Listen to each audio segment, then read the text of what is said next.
ஸல்லல்லாஹு அலைஹி வஸல்லம் சொல்லுவாங்க ஒரு கட்டத்தில், கருஞ்சீரகத்தை பயன்படுத்துங்கள். கருஞ்சீரகம் ஒரு பெரிய ஷிஃபா.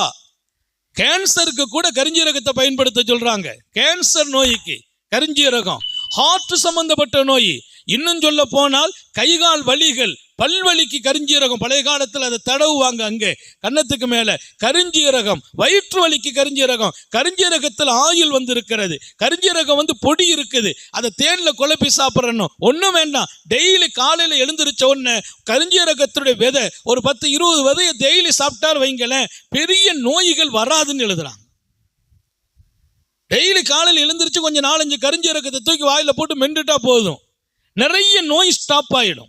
ஏன்னா நபிகள் நாயகம் ஸல்லல்லாஹு அலைஹி சொன்னாங்க, ஹப்பத்து சௌதா ஷிஃபாஉல் லிகுல்லி தா, கருஞ்சீரகத்தை பயன்படுத்துங்கள், எல்லா நோயும் ஷிஃபா. அல்லாஹ்வுடைய நபி அவங்க நாவுல அல்லாஹ் பேசுறான். கருஞ்சீரகத்துல எல்லா நோய்க்கும் ஷிஃபா. வயிற்று வலி குறிப்பா ஷிஃபாவாயிடும்.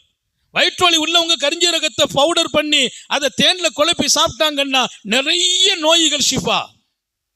வெறுமனே கருஞ்சீரகத்தை சாப்பிடுறது, தண்ணியில ஊற வச்சு அந்த தண்ணியை சாப்பிடுறது, ஆக அது பல வகை யூனானி மருத்துவம் அதை நிறைய விவரித்து இருக்கிறது.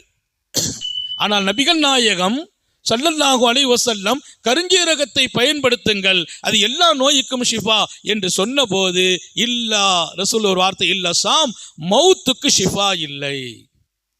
மௌத்தாகிற நிலையில சக்கராத்தில் இருக்கிறவருக்கு கொண்டு போய் கருஞ்சீரகத்தை கொடுத்தோம்னா அவர் ஷிஃபாவாக முடியாது. ஏன்னா கருஞ்சீரகம் மௌத்தை தடுக்கிற சக்தி அதுக்கு இல்லை.